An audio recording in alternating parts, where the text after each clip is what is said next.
राधे राधे साथियों, आप सभी का स्वागत है एक बार फिर से टीवीसी क्लासेज में। हम लोग लास्ट वीडियो में पढ़े थे ज्योग्राफी क्लास 10th के लिए, जिसमें ये लास्ट टॉपिक था। अगर आप वीडियो देखेंगे तो हंगरी में राष्ट्रीयता का उदय ये पढ़ना था।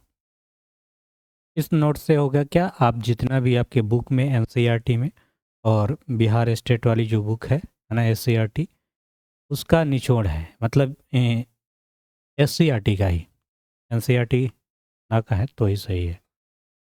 ठीक है, तो क्लास 10th के लिए अति महत्वपूर्ण है। और जो टीजीटी की परीक्षा देना चाहते हैं, जिनका इतिहास भूगोल ऐसे उसमें क्लास 10th वाला पढ़ना है, तो वहाँ पे भी ये काम करेगा। आपके शॉर्ट नोट्स ध्यान दीजिएगा, आप हूबहू लाइन बाय लाइन बुक जरूर पढ़े होंगे। हमने बुक पढ़ा रखा है। अब हमारी नोट्स की बारी। हंगरी पर ऑस्ट्रिया का पूर्णतः प्रभाव था। हंगरी में आंदोलन का नेतृत्व कोसुत तथा फ्रांसिस डीक नामक क्रांतिकारी के द्वारा किया जा रहा था। फ्रांस में लुई फिलिप के पतन का हंगरी के राष्ट्रवादी आंदोलन पर विशेष प्रभाव पड़ा। कोसुत ने ऑस्ट्रिया का आधिपत्य का विरोध करना शुरू किया तथा व्यवस्था में बदलाव की मांग करने लगा। इसका प्रभाव हंगरी ऑस्ट्रिया दोनों देशों की जनता पर पड़ा, जिसके कारण यहाँ राष्ट्रीयता के पक्ष में आंदोलन शुरू हो गए। और 31 मार्च 1848 ईस्वी को ऑस्ट्रिया की सरकार ने हंगरी की कई बातें मान ली, जिसके अनुसार स्वतंत्र मंत्रिपरिषद की मांग स्वीकार की गई। इस प्रकार इन आंदोलनों ने हंगरी को राष्ट्रीय अस्मिता प्रदान की। नेक्स्ट है पोलैंड। पोलैंड में भी राष्ट्रवादी भावना के कारण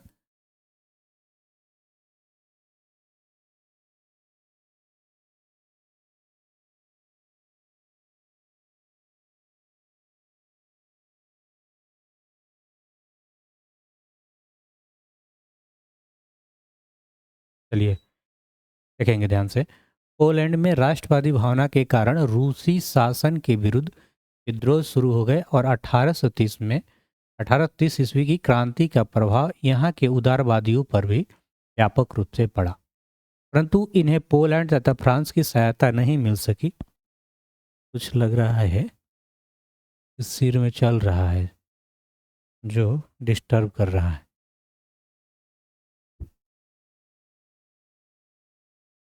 चलिए ध्यान दीजिएगा, 1 मिनट, आ रहे हैं हम स्क्रीन पर।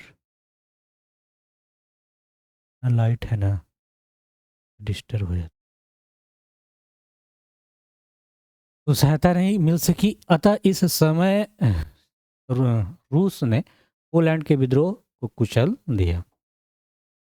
बोहेमिया बोहेमिया के बारे में देखते हैं।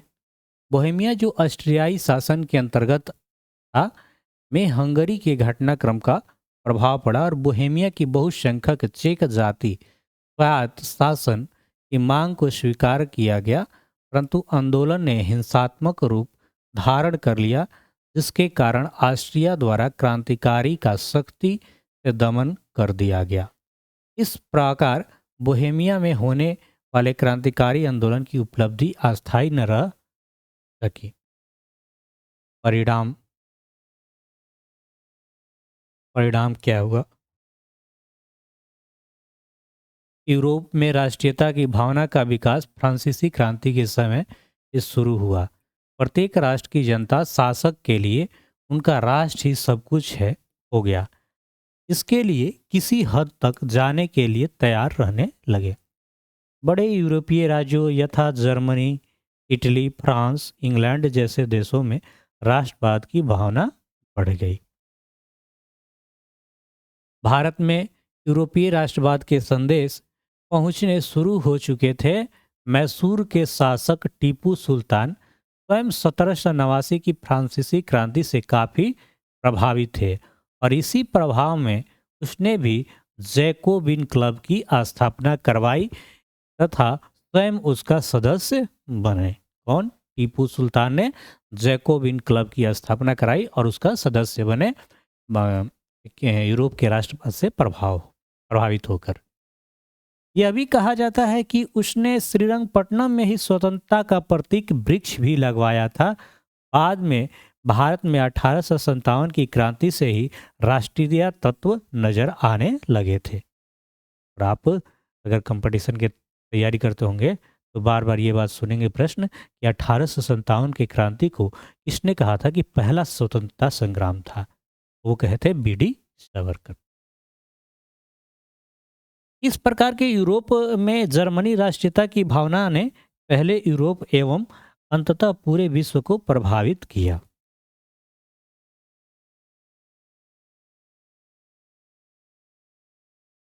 जिसके फलस्वरूप यूरोप के राजनीतिक मानचित्र के बहुत बड़े बदलाव के साथ कई उपनिवेश भी स्वतंत्र हुए। तो साथियों, जब भी आप वीडियो देखिए हमारा, ये अपने दिमाग में जहन में रखना है कि आपको इसमें सारा क्वेश्चन आंसर जो भी बुक के अंदर होगा, है ना, अभ्यास के प्रश्न उत्तर आपको मिल जाएंगे। तो वीडियो लगातार देखते रहिएगा ताकि आपको मिल जाए। अच्छा, ये एक चैनल है, एक और टीवीसी क्लासेज का चैनल, उसे भी आप सब्सक्राइब कर लीजिएगा। दोनों पे आते रहता है। देखो, भरोसा किसी का नहीं है, ये उस पर चला हमारा तो और भी चैनल मतलब डैमेज होते रहता है, पता नहीं क्यों। वैसे आप दोनों सब्सक्राइब कर लीजिएगा, जो भी है, जहाँ भी नाम याद रखेंगे यही नाम जब भी मिलेगा, टीवीसी क्लासेज या द वॉइस कोचिंग सेंटर। अति लघु उत्तरीय प्रश्न में है पहला कि राष्ट्रवाद क्या है। हमने नोट्स में इस बात को कई तरीकों से जाना कि राष्ट्रवाद क्या है। आपको लिखने का शैली क्या होना चाहिए, तो ध्यान देंगे, राष्ट्रवाद एक ऐसी भावना है जो किसी विशेष भौगोलिक, सांस्कृतिक या सामाजिक परिवेश में रहने वाले लोगों की एकता के वाहक बनती है। इसे राष्ट्रवाद कहते हैं। कोई दिक्कत नहीं होनी चाहिए, ठीक है, कोई दिक्कत नहीं है ना। चलिए ठीक है, आवाज ठीक है साथियों। दूसरा प्रश्न है कि मेजनी कौन था। तो मेजनी एक साहित्यकार, गणतांत्रिक विचारों का समर्थक और योग्य सेनापति था। उसमें आदर्शवादी गुण अधिक और व्यवहारिक गुण कम थे, ठीक है। तीसरा क्वेश्चन, जर्मनी के एकीकरण की बाधाएं क्या थी। तो जर्मनी के एक विखंडित राज्य है जिसमें लगभग 300 छोटे बड़े राज्य थे। उनमें राजनीतिक, सामाजिक तथा धार्मिक विषमताएं भी मौजूद थी। वहाँ प्रसा सबसे शक्तिशाली राज्य था। उसमें जर्मन राष्ट्र की भावना का अभाव था, जिसके कारण एकीकरण का मुद्दा उसके समझ में न था। मेटरनिख युग क्या है। मेटरनिख युग नेपोलियन के पतन के बाद ऑस्ट्रिया की राजधानी वियना में सन 1815 ईस्वी में मेटरनिख द्वारा एक सम्मेलन बुलाया गया, जिसे वियना सम्मेलन कहा जाता है। और इस सम्मेलन में मेटरनिख ने फिर पुरातन व्यवस्था लागू कर दिया, जो 1815 से 1848 तक लागू रहा। इस काल को मेटरनिख के युग के नाम से जाना जाता है।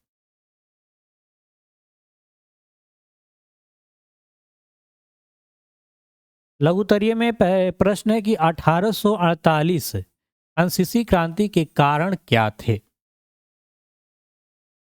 देखिए, शैली क्या होगा लिखने का आपका कि लुई फिलिप, या ऐसा लिखेंगे कि 1848 फ्रांसीसी के क्रांति के कारण मुख्य रूप से ये थे, या फिर इस क्वेश्चन को लगा के आप लिख सकते हैं। जैसी लिखने का एक शैली होनी चाहिए।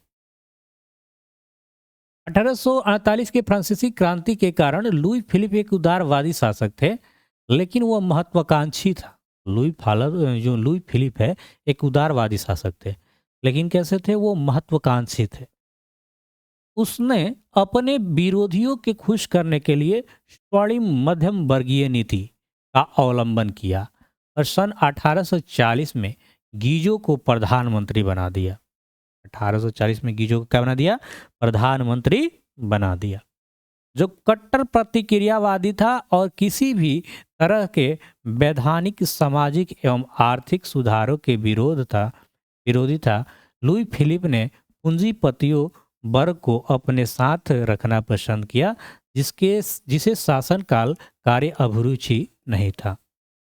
उसके शासनकाल में भूखमरी, बेरोजगारी व्याप्त होने लगी और इसी कारण 1848 की क्रांति हुई।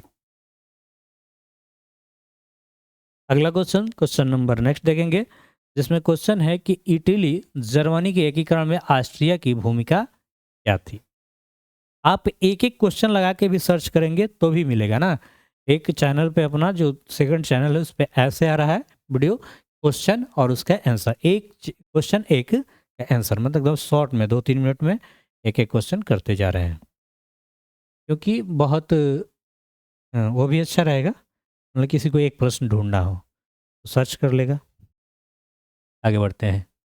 इटली और जर्मनी के एकीकरण में ऑस्ट्रिया बहुत बड़ा बाधा था। ऑस्ट्रिया का चांसलर मेटरनिख को पराजित किए बिना इटली और जर्मनी का एकीकरण संभव नहीं था।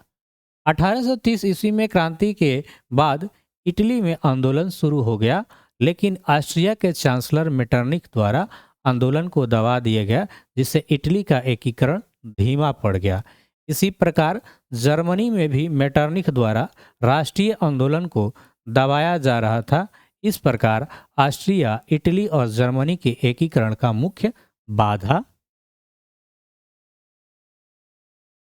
यूरोप में राष्ट्रवाद। यूरोप में राष्ट्रवाद, क्योंकि यूरोप में राष्ट्रवाद फैलाने नेपोलियन बोनापार्ट किस तरह सहायक हुआ। यूरोप में राष्ट्रवाद की भावना के विकास में नेपोलियन बोनापार्ट का महत्वपूर्ण योगदान था। यूरोप में राष्ट्रवाद की भावना के विकास में नेपोलियन बोनापार्ट का महत्वपूर्ण योगदान था। नेपोलियन बोनापार्ट ने जर्मन प्रदेशों जीतकर राइन राज्य संघ का निर्माण किया था, जिससे इटली और जर्मनी के एकीकरण मार्ग प्रशस्त हुआ और यहीं से जर्मनी में राष्ट्रवाद की भावना बढ़ने लगी थी, जो धीरे धीरे यूरोप के अन्य क्षेत्रों में फैलने लगा। और इसी प्रकार यूरोप में राष्ट्रवाद फैलने में नेपोलियन बोनापार्ट की अहम भूमिका थी। ठीक है, नेक्स्ट है गैरिबाल्डी के कार्यों की चर्चा करें। गैरिबाल्डी इटली के एकीकरण तथा गणतंत्र की स्थापना करने का प्रयास कर रहा था। गैरिबाल्डी पेशे से एक नाविक था, याद रखेंगे इस बात को। गैरिबाल्डी क्या था? पेशे से एक नाविक था। उसने अपने सैनिकों को लेकर इटली के सिसिली और तथा नेपल्स पर आक्रमण किया। दक्षिण इटली के जीते हुए क्षेत्र को बिना किसी संधि के गैरिबाल्डी ने विक्टर एमेनुअल को सौंप दिया और उन्होंने सारी संपत्ति देश को दान कर दिया और साधारण किसान की तरह जीवन जीने लगा। और इस तरह इटली के एकीकरण में गैरिबाल्डी का महत्वपूर्ण योगदान रहा।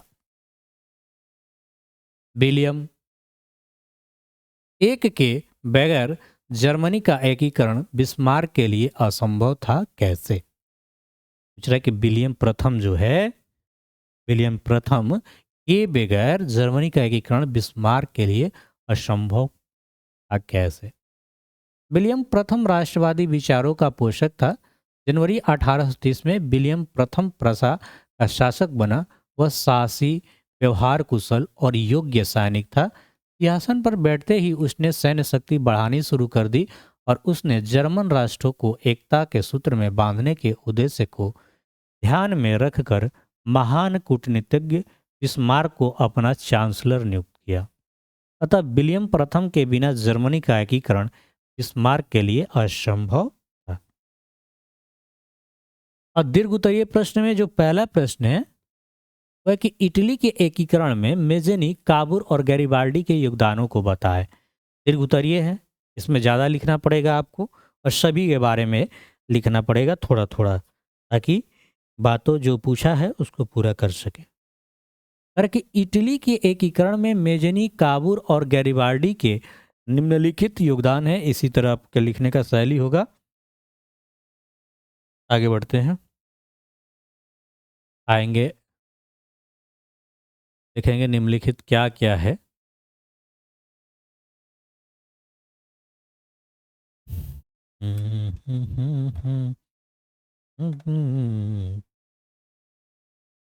चलिए ध्यान दीजिए। मेजनी एक साहित्यकार, गणतांत्रिक विचारों का समर्थक और योग्य सेनापति था। मेजनी संपूर्ण इटली का एकीकरण कर उसे एक गणराज्य बनाना चाहता था। 1831 में मेजनी ने यंग इटली, इसकी स्थापना की।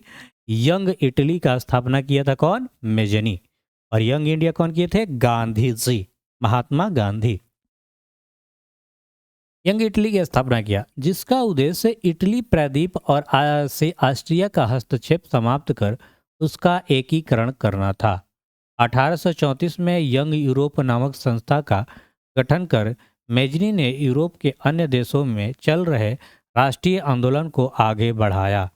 ऑस्ट्रिया के हस्तक्षेप से इटली में चल रहे राष्ट्रवादी आंदोलन को कुचल दिया। इससे मेजनी की पुनः हार हुई और वह पलायन कर गया। उग्र राष्ट्रवादी विचारों के कारण मेजनी को निर्वासित होकर इंग्लैंड जाना पड़ा। वहां से आदमी रचनाओं द्वारा इटली के स्वतंत्रता संग्राम प्रेरित कर रहा। अब काउंट काबूर का भी योगदान लिख सकते हैं कुछ। काउंट काबूर के बारे में कैसे लिखेंगे? तो काउंट काबूर एक सफल कूटनीतिज्ञ एवं राष्ट्रवादी था। वह इटली के एकीकरण में सबसे बड़ी बाधा ऑस्ट्रिया को मानता था। बार बार यही बात पढ़ते आ रहे हैं कि जो काउंट काबूर है वो क्या मानता था? ऑस्ट्रिया को बाधा मानता था। उसने ऑस्ट्रिया के पराजित करने के लिए फ्रांस के साथ, है ना, दोस्ती का हाथ बढ़ाया और 1853 में ये के क्रीमिया के युद्ध में काबूर ने फ्रांस की ओर से सम्मिलित हुआ। काबूर ने नेपोलियन तृतीय से भी एक संधि की, जिसके तहत फ्रांस ने ऑस्ट्रिया के खिलाफ पिडमाउंट का समर्थन देने का वादा किया।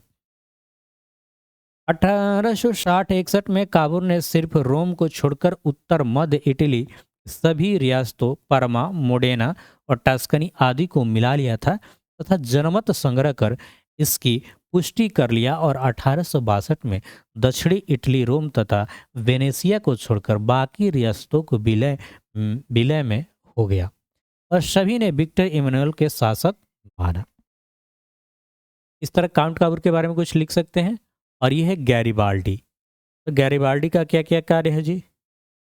देखिए गैरिबाल्डी के बारे में क्या लिख सकते हैं। इटली के एकीकरण में गैरिबाल्डी का क्या योगदान है? गैरिबाल्डी पेशे से एक नाविक था। वह दक्षिण इटली एकीकरण किया और गैरिबाल्डी को इटली का तलवार कहा जाता है। गैरिबाल्डी को क्या कहा जाता है?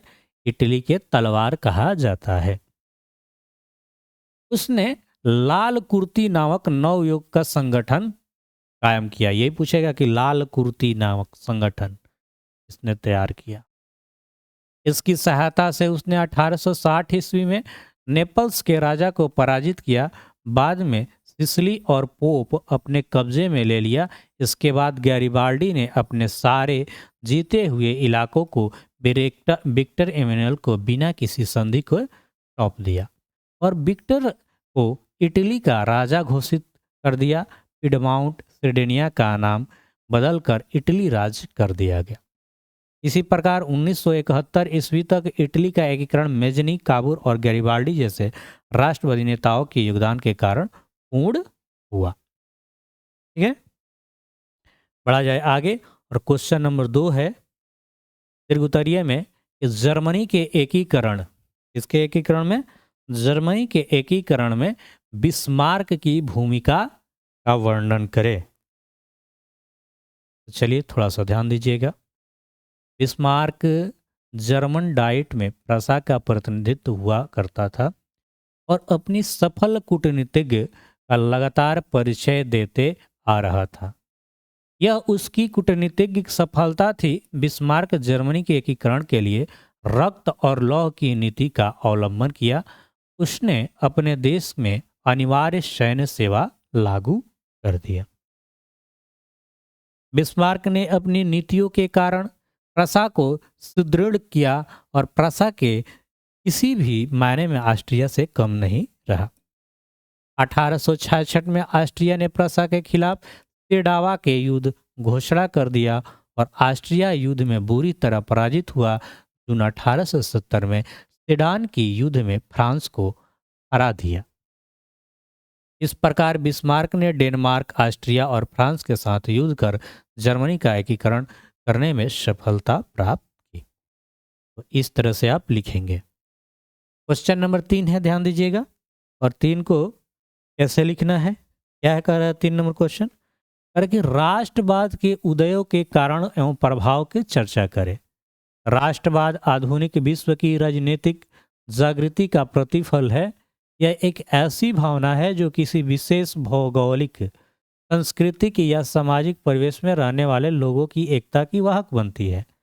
राष्ट्रवाद के उदय के कारण निम्न है। पहला, यूरोप में पुनः जागरण। देखिए, पुनः जागरण के कारण कला, साहित्य, विज्ञान इत्यादि पर गहरा प्रभाव पड़ा और लोगों के दृष्टिकोण में परिवर्तित हुए, जिसे राष्ट्रवाद का बीजारोपण किया। फ्रांस की क्रांति, फ्रांस की राज्य क्रांति, इसने राजनीति को अभिजात वर्गीय परिवेश में बाहर कर उसे अखबारों, सड़कों और सर्वसाधारण की वस्तु बना दिया। नेपोलियन का आक्रमण। नेपोलियन ने जर्मनी और इटली के राज्यों को भौगोलिक नाम की परिधि से बाहर कर उसे वास्तविक एवं राजनीतिक रूपरेखा प्रदान की, जिससे इटली और जर्मनी का एकीकरण का मार्ग प्रशस्त हुआ। दूसरी तरफ नेपोलियन की नीतियों के कारण फ्रांसीसी प्रभुता और आधिपत्य के विरुद्ध देशभक्ति विक्षोभ भी जगा। नेपोलियन के पतन के बाद यूरोप की विजयी शक्तियां ऑस्ट्रिया की राजधानी वियना 1814-15 में एकत्र हुई, जिनका उद्देश्य यूरोप में पुनः उसकी व्यवस्था स्थापित करना था। ऐसा लग रहा है जैसे पढ़ ही दे रहे हैं ना। ये लंबा लंबा क्वेश्चन है, इसको पढ़ के 2-4 बार माइंड में रखेंगे, कैसे लिखना है इसको आइडिया रखेंगे। जिसे नेपोलियन के युद्धों और वियना ने अस्त व्यस्त कर दिया। ठीक है, आगे बढ़ते हैं। अरे प्रभाव, क्या प्रभाव पड़ा? 18वीं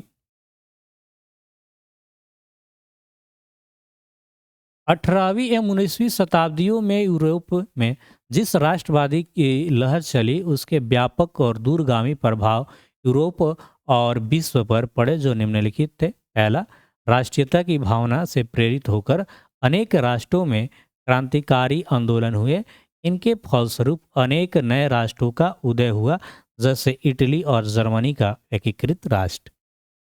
दूसरा, यूरोपीय राष्ट्र के विकास का प्रभाव एशिया और अफ्रीका में भी पड़ा। यूरोपीय उपनिवेश के आधिपत्य के विरुद्ध वहां भी औपनिवेशिक शासन से मुक्ति के लिए राष्ट्रीय आंदोलन आरंभ हो गए। चलिए साथियों, आगे बढ़ते हैं। देखिए कैसे लिखना है। और तीसरा पॉइंट लिखेंगे कि राष्ट्रवाद के विकास ने प्रतिक्रियावादी शक्ति को निरंकुश शासकों के प्रभाव से कमजोर कर दिया। क्वेश्चन नंबर 4 अति महत्वपूर्ण है कि जुलाई 1830 की क्रांति का विवरण दें। ये दीर्घ उत्तरीय प्रश्न है, तो इसमें आप ज्यादा से ज्यादा लिख सकते हैं, है ना। ध्यान दीजिए। अरे चार्ल्स दस निरंकुश एक प्रतिक्रियावादी शासक था, जिसने फ्रांस में उभर रही राष्ट्रीयता और जर्मन परिजनतंत्रवादी भावनाओं को दबाने का काम किया। उसने अपने शासनकाल में लोकतंत्र की राह में कई गतिरोध किया। उसके द्वारा प्रतिक्रियावादी पोलिग्नेक को प्रधानमंत्री बनाया गया। पोलिग्नेक ने लुई 18वें द्वारा स्थापित समान नागरिक संहिता के स्थान पर शक्तिशाली अभिजात्य वर्ग की स्थापना किया तथा उसे विशेषाधिकार से विभूषित करने का प्रयास किया।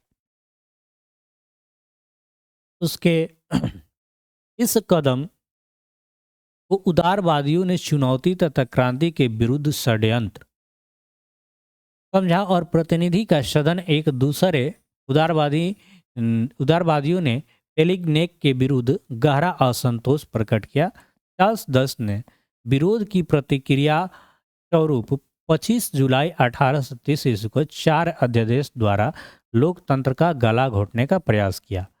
अध्यादेशों के विरोध में पेरिस में क्रांति की लहर दौड़ गई और फ्रांस में 28 जुलाई 1830 से गृह युद्ध शुरू हो गया। इसे ही 1830 की क्रांति कहते हैं। चार्ल्स दस फ्रांस की राजगद्दी त्याग कर इंग्लैंड पलायन कर गया और इस प्रकार ये बुर्बो वंश के शासन का अंत हो गया और आर्लेंस वंश के शासक लुई फिलिप गद्दी सौंप दी गई। देखना कितना बड़ा बड़ा प्रश्न है ना।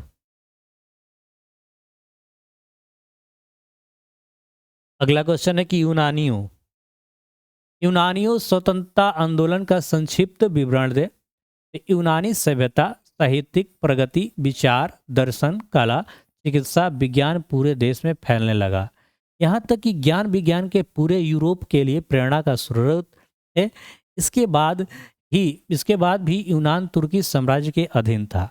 फ्रांसीसी क्रांति से यूनानियों में राष्ट्रीयता की भावना की लहर जगी, क्योंकि धर्म, जाति और संस्कृति के आधार पर पहचान एक थी।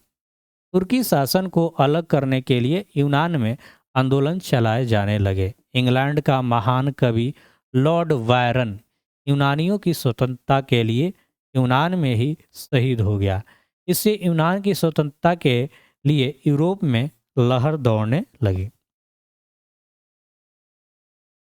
तुर्की शासकों द्वारा यूनानी स्वतंत्रता संग्राम में संलग्न उन लोगों को बुरी तरह कुचलना शुरू किया गया।